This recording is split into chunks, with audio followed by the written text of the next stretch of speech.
All right, and welcome back to ESQ-Astro Sauce. I am the host, ESQ-Astro, and today's collective daily spread is what we're going to get into. Just burning a little cinnamon and cloves. So, I am going to hope that this comes out as a prosperity reading as far as the information that we can get from the cards, because I think we're headed into a very prosperous little loop with the full moon in Aquarius today. So if you guys can get out and see that full moon tonight, it should be a pretty nice spectacle to see. And definitely giving off some good energy today already, as again we are in the Jupiter Cazimi as well, which just means the Jupiter and the Sun are right at the exact same point. And when Jupiter is at the heart of the Sun or any planet, it just renews that energy. And Jupiter being the planet of luck, higher wisdom, higher esoteric knowledge, things of that nature. We definitely want to take into play that these things can come into play with this full moon, because again the full moon shines light on things, and then with that light we get what we see, and then we try to put it all together. So I call in the Most High, my ancestors, and my spirit guides to guide the reading. Please call in whoever you need to from your end to get the clearest message. And with mind, body, and spirit, first card coming out is the Hangman reverse. Okay. Second card is the Sun card. Next card is the Hierophant, upright. The Sun card was upright as well, for those who are visually impaired who may be listening. And the bottom of, well, the next card to finish the bottom row is the Moon card in reverse. Okay. So a bit of a mixed bag there. Okay. Moon card coming out at the last spot in reverse after the Hierophant and the Sun there. Again, we are at a full moon. So when the moon is full, the Sun is at the exact opposite point of the moon. Okay. So right now the moon is in opposition to the Sun as well as Jupiter, since Jupiter is right there in the heart of the Sun in Leo. So yeah, this could be a tell-all, a big reveal coming, I would say. Some things could be coming to light for sure. Okay. And I would definitely say somebody's in motion. I wouldn't be surprised if the Chariot card comes out in the reading. Next card up is the Lover's card upright. And then we have the World card in reverse, the Wheel of Fortune upright, the Hermit card upright, the Tower reverse, and then to top off the reading, the Fool reverse. Yeah, so this is definitely a new journey for someone. I would say a place of wisdom being sought, and you actually obtaining that. Bottom of the deck, we have the High Priestess, and that's what you can't see coming. Again, with the Hierophant upright already in the reading, right after the Sun, I would say this is some type of divine union, whether it's in business, whether it's in a relationship. It could just be a friendship. Seems like some type of soulmate energy. As we get the Lover's card, the Sun, the Hierophant, and then the High Priestess is what we can't see at the bottom.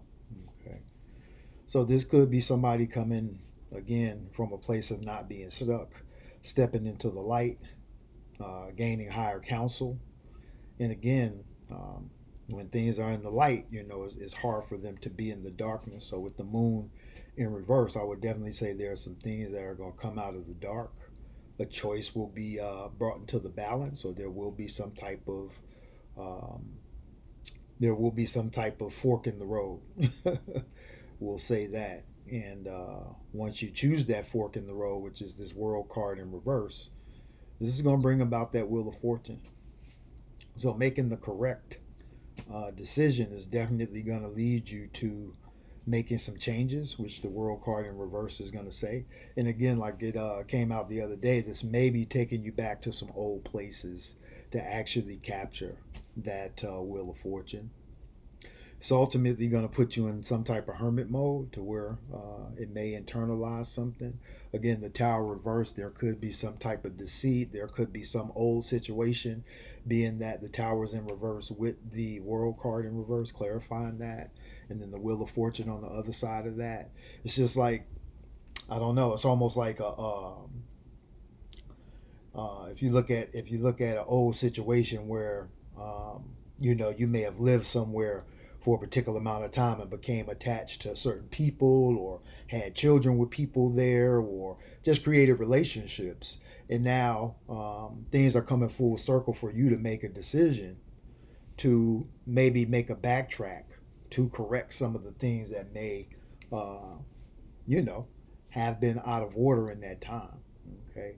Ultimately, I see the Wheel of Fortune is what's affecting this Tower in reverse. And again, this may be you stepping up to the plate to correct something that maybe you had a mishap with someone, or vice versa. Um, this could deal with a court case for some. Definitely seeing the Hierophant and the High Priestess here. But it may not even be that complicated. It may be something simple as, a personal debt that's owed, or again, something you may have done dharmically that comes back to, really help you change things as far as your karma. Okay. Ultimately, that Fool card at the top in reverse is letting me know there's some type of journey or something going on, because at the heart of the spread is the World card in reverse. And then the Fool card at the top in reverse is just clarifying that there's a new journey that's going to be present. And it may be a new journey to an old place. So, again, you may be revisiting some energy, as we are still in the post shadow of Mercury retrograde, Neptune still retrograde, Saturn just joined the retrograde party. So, these retrogrades affect different things, and again can bring different things from the past into the present or into the future, as some of this stuff may have not happened for you yet. Now, with the High Priestess at the bottom of the deck, I just see that overall there's going to be some type of supreme balance that comes in with the High Priestess. And that's what you can't see coming. So, again, stick to your guns, keep moving forward. And yeah, I would definitely say you get opportunities to heal old wounds. Take those opportunities. Okay. Now, we'll clarify with the gods of Egypt and see what they have to say. We keep it pretty simple with the gods.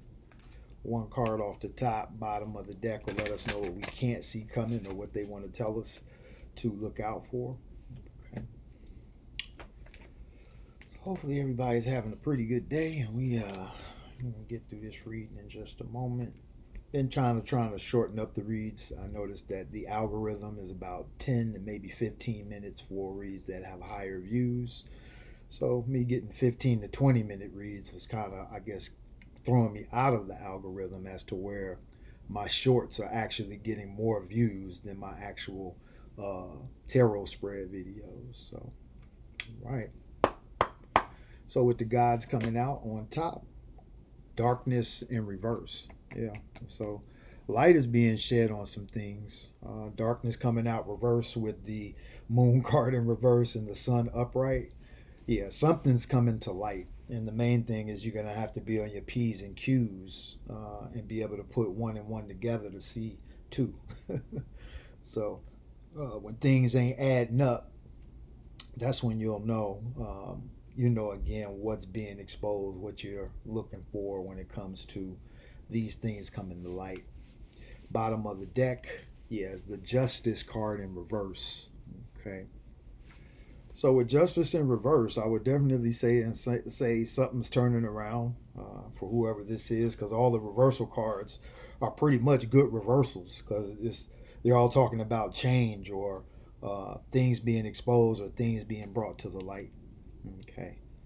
So I would definitely say we need to watch for the hook in certain ways, but at the same time, make sure that, again, we are on our P's and Q's, crossing our T's, dotting our I's, and anything contractual, make sure you're reading the fine print, because that's what this looks like it could possibly be.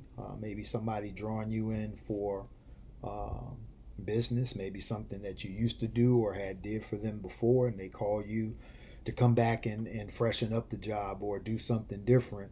And just be careful. Make sure you negotiate what you really want.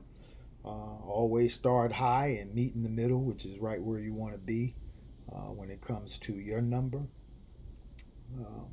Because negotiation is something not everybody can do. That's why a lot of people will get uh, good work for a cheap price, because a lot of people won't set their price high enough that actually meets the value of what they're bringing. And then in some cases, people overpay for not so good work. So it's that happy medium when you actually do good work and are recommended. So it could even be something like that. You may be being recommended um, based upon something that's going to come to light. So just be ready to be the fool in reverse. Use your wisdom to know what's best for you to make that choice. But ultimately, I think the high priestess is bringing in that balance. Again, something from the darkness is coming to light, and with justice in reverse, something that was old, like I was saying before, some injustice is being justified at this point in time, or will be in the near future. I would say when I do a reading for today, which is middle of the week, Wednesday, July what is it, the 30th, 29th? It's the 29th, which is the full moon in Aquarius. So I would say when I do a reading like this, because it's the full moon, it may apply until we see the next full moon. So whenever you get the video is when it should apply. Again, we don't do anything for entertainment purposes here. This is truly for people who are looking for answers through the collective. Again, I'm part of the collective. I conduct the reading, so I'll also get messages through the reading as well.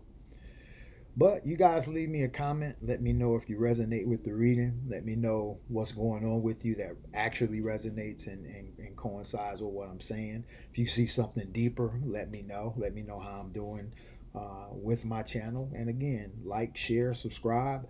Tell your people about ESQ-Astro if they're into, numerology, astrology, tarot. Eventually, that's what this channel is going to turn into. Right now, I'm just doing tarot to fill in the space while I'm building up other things to add in. Okay. So the tarot is always going to be a placeholder for me, even though I am going to get to some numerology videos very soon. Y'all stay tuned for that. I know I've been blowing the horn on that numerology video for a couple weeks now. Again, I'm a bit of a perfectionist, so I am trying to get things in a space where I feel I have everything I need to give a complete lesson within about a 10-minute time window, so I'm not taking up too much space when it comes to having longer videos that just don't fit into the current algorithm.